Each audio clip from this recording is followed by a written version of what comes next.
So hey everybody, welcome to a Brilliant Businesses podcast. My name is Nick Bryant and I feel very privileged today to be here at the Lansdowne Hotel here in Eastbourne. I'm with Catherine Clifford, who's a partner here. Good morning, Catherine. Good morning, Nick. How are you? I'm very well, thank you. And yourself? Very good, thank you. Good to see you. Good to see you. So the reason we're doing this podcast, and I'm talking to Catherine, is because there is a celebration coming up, and Catherine's going to explain all about it. So I'll let you take over on this part of it, Catherine. Tell us what it's all about. Yes, well, we're very excited this year because we're celebrating our 110-year anniversary of when the family first took ownership of the hotel back in 1912. Amazing. So yes, as you can imagine, it's quite a milestone for us, and you know, there's an awful lot of history there, obviously, in 110 years. Completely, so yeah. It's a big story to tell. How are you going to fit it all in? Well, yeah, I'll try and keep it short. So, okay, well, let's go right back to the beginning then. So, grandfather, great-grandfather, where does it come from? Well, it actually was my great-grandfather's sister who started the business back in 1912 with two business partners, two women actually. So back then, I think that was quite impressive that there were three business women who started the hotel, and one of them also was involved in the Sandhurst Hotel, which is no longer actually a hotel now in Eastbourne. Okay.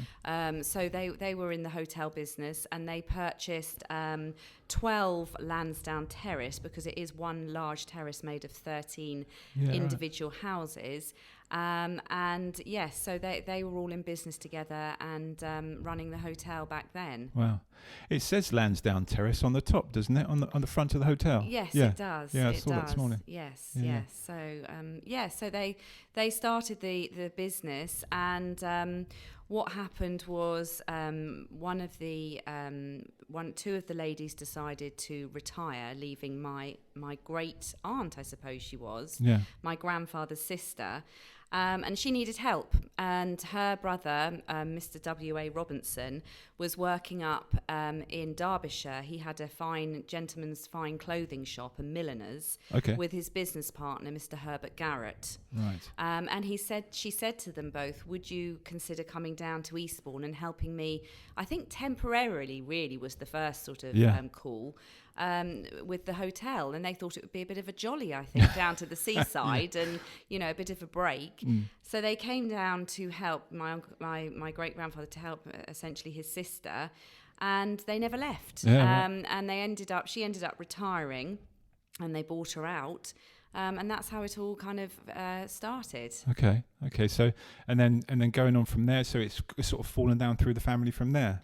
Yes, it has. Well, I mean, as I said, it was 13 individual houses, but there were hotels that then came into fruition in the middle of the whole building. Yeah. There was the Bewley Hotel, and there was the Lawns Hotel. Okay. And they gradually sort of purchased as they went along, and ended up with the whole building, albeit running separate hotels. At one point it was the Bewley and the Lawns and the Lansdowne on one end, and then they sort of merged them together, so it became obviously a much bigger hotel. Do you know what year that was? Just give us a timeline. So it was around about in the 1950s.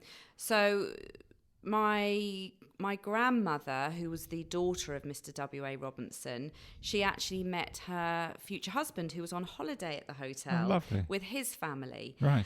And then they got married in 1936 at the hotel. Okay. And he was then asked to be a partner. Right. Before my grandmother, which was always a bizarre thought, but that's what happened back then, wasn't it? The men became the partners, and my grandmother was heavily involved too. They had children, and that was my uncle and my mother. Okay. And at that point, they were, looking at merging the Lawns Hotel into the business. And it was creating around about 140 odd bedrooms, the whole property. But then what they did in the 60s is obviously private bathrooms had to be considered, because they all used to share their bathrooms, which no one would even consider nowadays. Exactly, no. And so it obviously made less bedrooms once they put private bathrooms in. Yeah. But going back a little bit before that, I think it's important to say that in 1940 the hotel was closed due to the war, and it was requisitioned by the War Department for the billeting of troops forming a coastal battery of the Royal Artillery. Nice. So the hotel was taken over by the army, and then in 1946 it all came back into becoming a hotel again. Right. Yeah. Oh, it's a good bit of history there, isn't it? Supporting the troops, really important. Yeah, exactly. There's actually a very good picture of the army sitting on the western lawns with the Lansdowne in the background. Excellent. I'll show that picture round about now to the people that are watching it. I'll put that on the slide, and some of the other pictures that you've got, because they're really interesting to look back at. So how many rooms is there here now? Well, it seems to fluctuate depending on whether we make one an office or one knocks into another to become a bigger room. So we're going to be going down to about 98, but we're going to be going back up to 100 because we're changing things like we've got a couple of offices that we're going to make into little apartments, letting apartments for guests.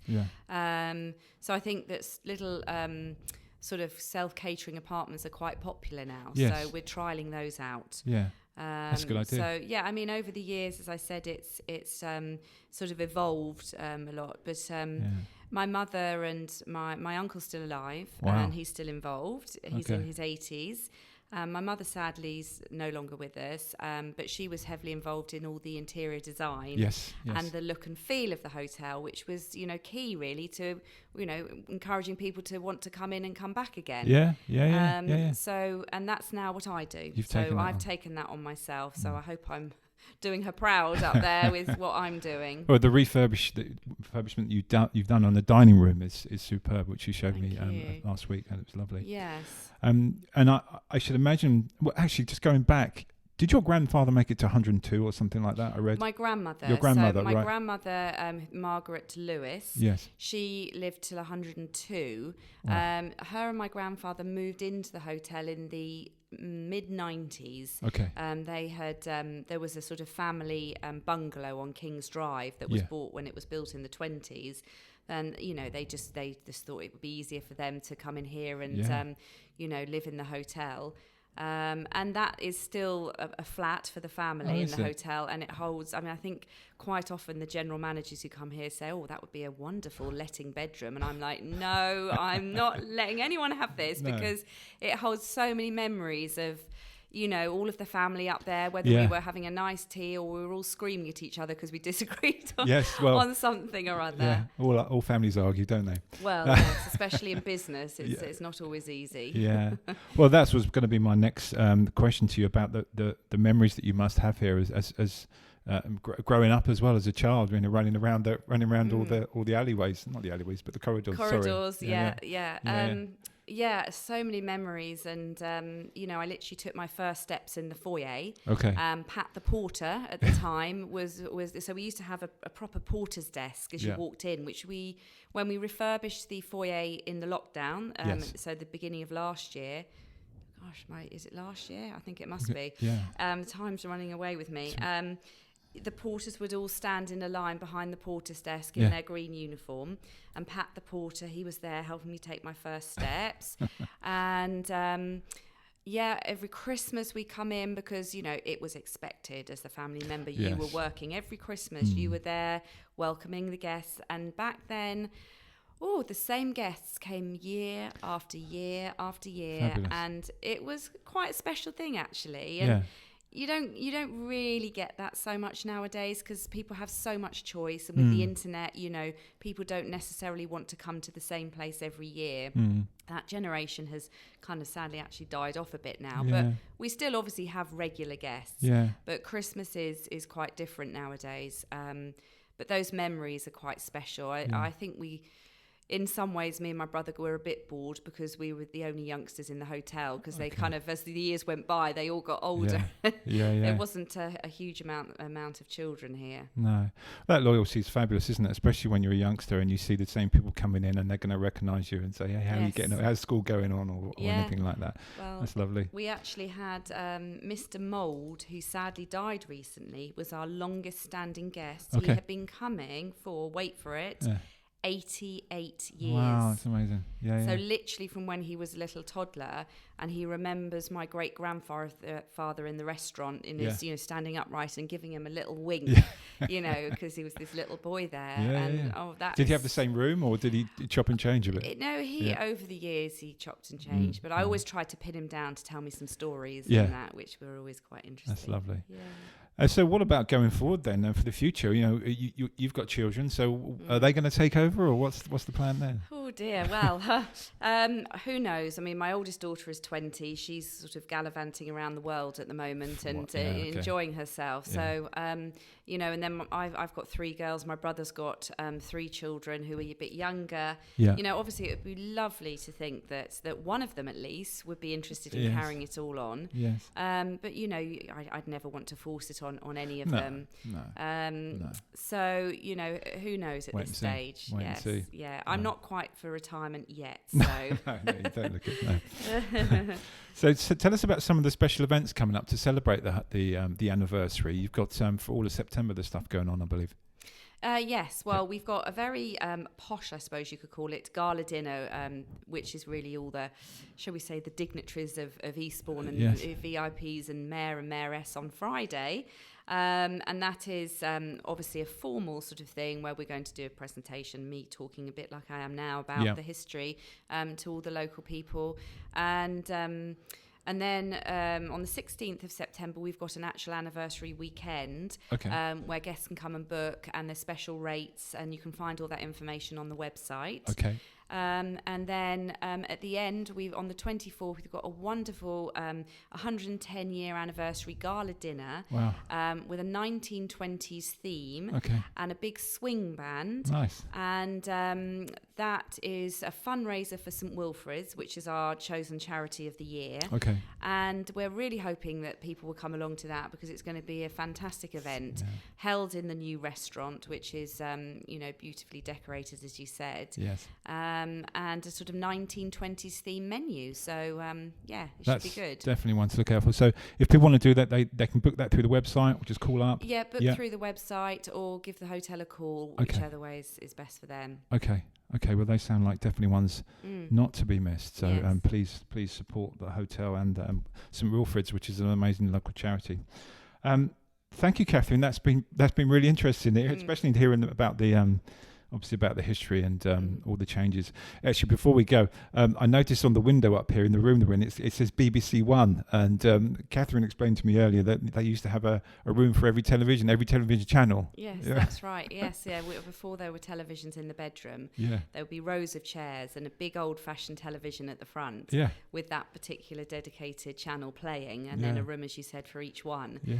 And that's how it was then. That must have gone back to the 40s or the 50s when TV first came out, perhaps. Well, I don't know, because I remember it. I mean, I'm not that old again. So I really do remember it I remember those rooms. So I was born in the 70s. So it must have been then that not every room had a television in. Yeah. So, yes. I only said the 40s and 50s because I remember my father telling me that he went to see the Queen's coronation at the local village hall. So I expect people locally who didn't have the television could come here and watch television back in the day. So that's why the 40s or the 50s. Yes. But it's really interesting. Another bit of history here. Yes. So thank you for coming on the podcast and telling the story. Well, thank you for having me. And it's a pleasure. And so all Catherine's details and the hotel details are on this podcast, below this podcast. So if you want to go to the gala dinner, please get in touch and buy a ticket. So thank you, Catherine. It's really good to see you. Thank you. Thank you, Nick. And we'll see you for another podcast soon. Yeah. Thanks very much. Thanks. Bye-bye.